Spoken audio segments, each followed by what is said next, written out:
স্বাগতম। আজকের ভিডিওতে আমরা কেএনআর কনস্ট্রাকশন লিমিটেড নিয়ে আলোচনা করব।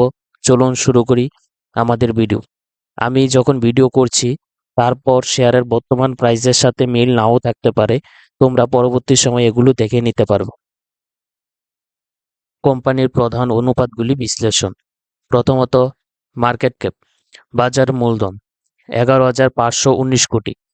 বাজার মূলধন বড় এবং স্থিতিশীল, যা কোম্পানির বাজারে ভালো অবস্থান নির্দেশ করে। দ্বিতীয়ত, কারেন্ট প্রাইস, বর্তমান মূল্য 405 টাকা, শেয়ারের বর্তমান বাজার মূল্য। তৃতীয়ত, হাই এবং লো, সর্বোচ্চ এবং সর্বনিম্ন। সর্বোচ্চ হচ্ছে গিয়ে 414 টাকা এবং সর্বনিম্ন হচ্ছে গিয়ে 237 টাকা। গত এক বছরের সর্বোচ্চ এবং সর্বনিম্ন শেয়ার মূল্য।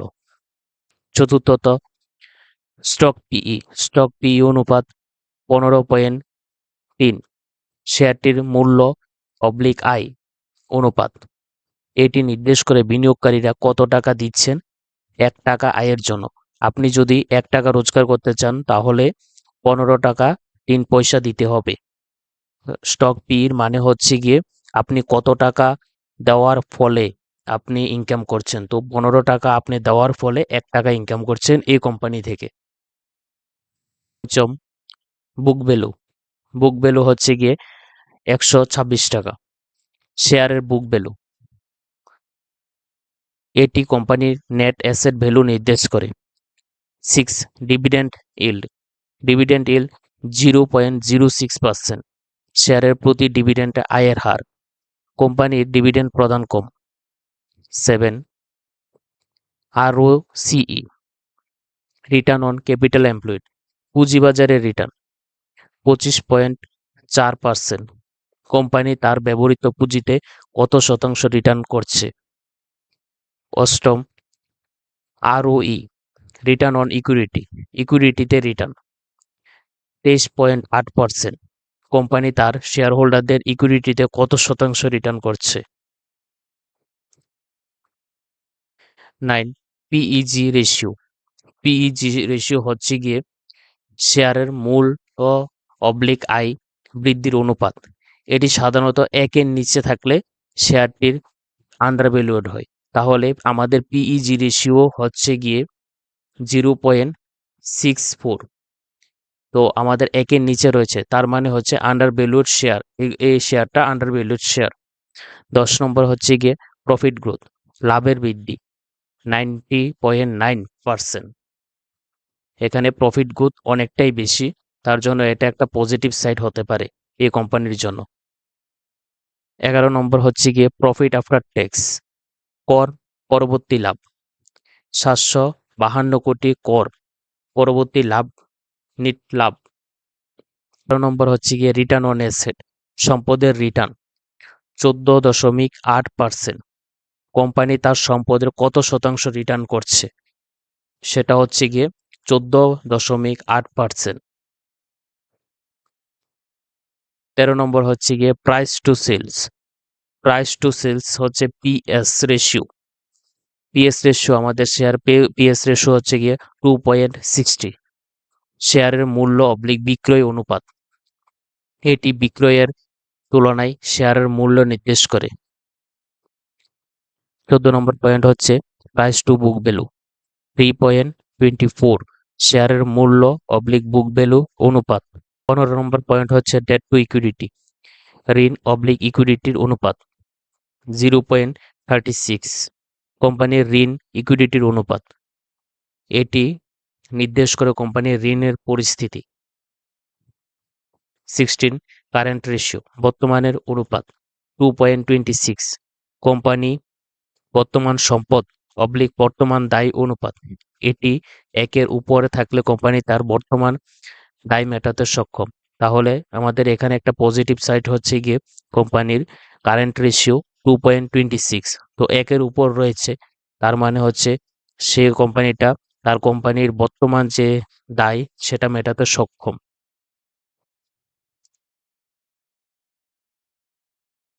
আমাদের 17 নম্বর পয়েন্ট হচ্ছে গিয়ে মোট আয় রেভিনিউ, কোম্পানি মোট আয় বৃদ্ধি পাচ্ছে এবং সাম্প্রতিক দ্বৈমাসিক আয়ও উন্নতি হয়েছে। 2023-24 অর্থ বছরে কোম্পানির মোট আয় ছিল 3,200 কোটি। 18 নম্বর পয়েন্ট, নিট মুনাফা বা আমরা নেট মুনাফা বলতে পারি। 2023-24 অর্থ বছরে কোম্পানির নেট মুনাফা ছিল 300 কোটি, যা আগের বছরের তুলনায় 15% বেশি। সেটা একটা পজিটিভ সাইড হতে পারে আমাদের জন্য। 15% নেট প্রফিট হয়েছে আগের বছরের তুলনায়। 19 নম্বর পয়েন্ট হচ্ছে EBITDA, earning before interest, tax, depreciation and amortization. EBITDA margin প্রায় 20%, যা স্থিতিশীল লাভজনকতা নির্দেশ করে।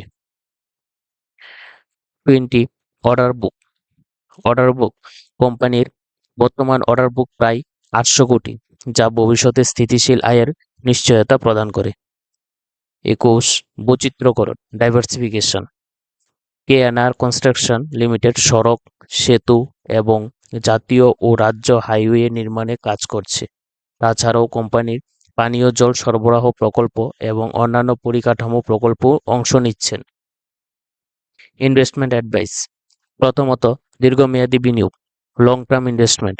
কেএনআর কনস্ট্রাকশন লিমিটেডের মৌলিক ভিত্তি শক্তিশালী, কোম্পানির আয় এবং লাভের বৃদ্ধি উচ্চ আরওসিই এবং আরওই এর মতে অনুপাতে দীর্ঘমেয়াদী বিনিয়োগের জন্য উপযুক্ত। দ্বিতীয়ত ক্ষুদ্রমেয়াদী বিনিয়োগ, শর্ট টার্ম ইনভেস্টমেন্ট। শেয়ারের বর্তমান মূল্য এবং প্রযুক্তিগত সূচক দেখে ক্ষুদ্রমেয়াদী বিনিয়োগ করা যেতে পারে, তবে ক্ষুদ্রমেয়াদী বিনিয়োগের ক্ষেত্রে বাজারের বর্তমান ট্রেন্ড এবং প্রযুক্তিগত বিশ্লেষণে গুরুত্বপূর্ণ। 3 নম্বর বৈচিত্র্যকরণ, ডাইভার্সিফিকেশন। শুধুমাত্র কেএনআর কনস্ট্রাকশন লিমিটেডেই নয়, বরং পরিকাঠামোর ক্ষেত্রে অন্যান্য কোম্পানিও বিনিয়োগ করে পোর্টফোলিও বৈচিত্র্যকরণ করা উচিত। এতে ঝুঁকি কমবে এবং বিনিয়োগের সুরক্ষা বাড়বে। চতুর্থত বাজার বিশ্লেষণ, মার্কেট অ্যানালাইসিস। সাম্প্রতিক বাজার ট্রেন্ড এবং অর্থনৈতিক অবস্থার পর্যালোচনা করা গুরুত্বপূর্ণ, বিশেষ করে সরকারি পরিকাঠামো প্রকল্পগুলির নীতির পরিবর্তনের প্রভাব বিস্তার করা প্রয়োজন। টাকা ইনভেস্টমেন্ট করার আগে আপনাদের ফাইন্যান্সিয়াল অ্যাডভাইজারের সাথে কথা বলে তারপরে ইনভেস্টমেন্ট করার ডিসিশন নেবেন। কারো কথায় ইনভেস্টমেন্ট করা একদমই ঠিক নয়। আশা করি এই ভিডিওটি আপনাদের কেএনআর কনস্ট্রাকশন লিমিটেড এর সম্পর্কে বিস্তারিত ধারণা দিতে পেরেছি। যদি আপনাদের কোনো শেয়ার সম্পর্কে বিস্তারিত জানার থাকে তাহলে কমেন্টে শেয়ারটির নাম লিখে দিবেন, তাহলে আমি ওই শেয়ারটি নিয়ে বিস্তারিত আলোচনা করার চেষ্টা করব। সবশেষে একটাই কথা, চ্যানেলটিকে সাবস্ক্রাইব করতে একদম ভুলবেন না। ধন্যবাদ।